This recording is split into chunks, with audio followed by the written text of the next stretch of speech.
What actually is the purpose of life? Most of us wonder about this at some point. Is it love? To live in a good way? Or is it to just have fun while you can? Buddha believed that the purpose of life was to live in such a way that you reach nirvana by meditating and avoiding strong feelings and desires. When Buddha died, the responsibility to spread his teachings passed to his disciples, the monks, and they still do so today. The Buddhist monastic community is called Sangha. This is how a day in the life of a monk might look. He gets up very early, at 4 o'clock in the morning. It's time to meditate. He does this in front of a Buddha statue. After meditation, he makes his bed, cleans up, and studies the Buddhist teachings, the Noble Eightfold Path, that is. While he does this, let's look at his possessions. He is allowed to own only 8 things: 3 garments, a belt, a razor to shave his head, a needle to mend his clothes with, a begging bowl to get food in, and a strainer. What's the strainer for? The monk needs to filter his water so that he doesn't swallow any insects, since he's not allowed to kill. During the morning, the monk takes his begging round. He visits the closest village and is given food by the people there. Aren't they kind to feed him?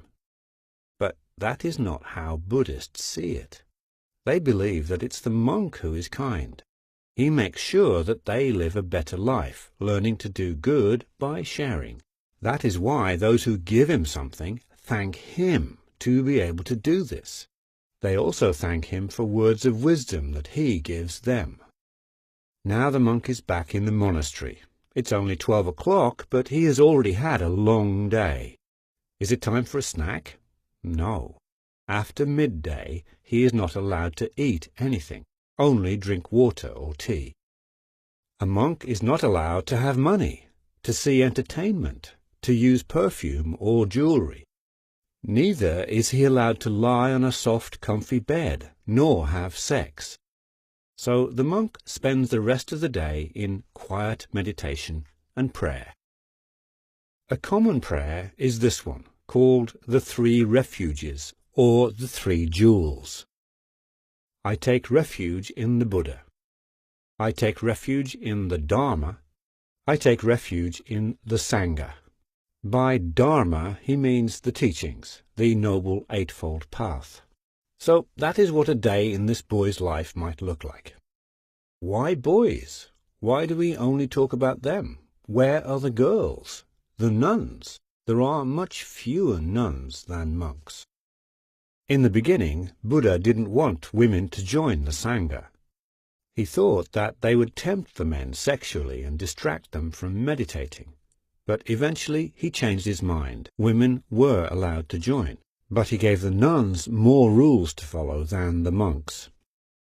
This idea that the women would tempt the men is still alive in some countries, where it is forbidden for women to be ordained as nuns.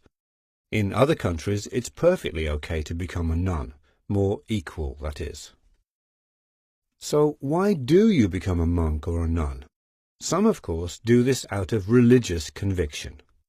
But there are also a lot of young people who join the monasteries to escape starvation in their home villages. And a lot of old people join the Sangha when they've been left alone. In several countries, it's also customary to send all children to the monasteries, like to school. Some stay a couple of months or years in the monasteries. Others remain all their lives. Maybe they feel that they have found the purpose of life.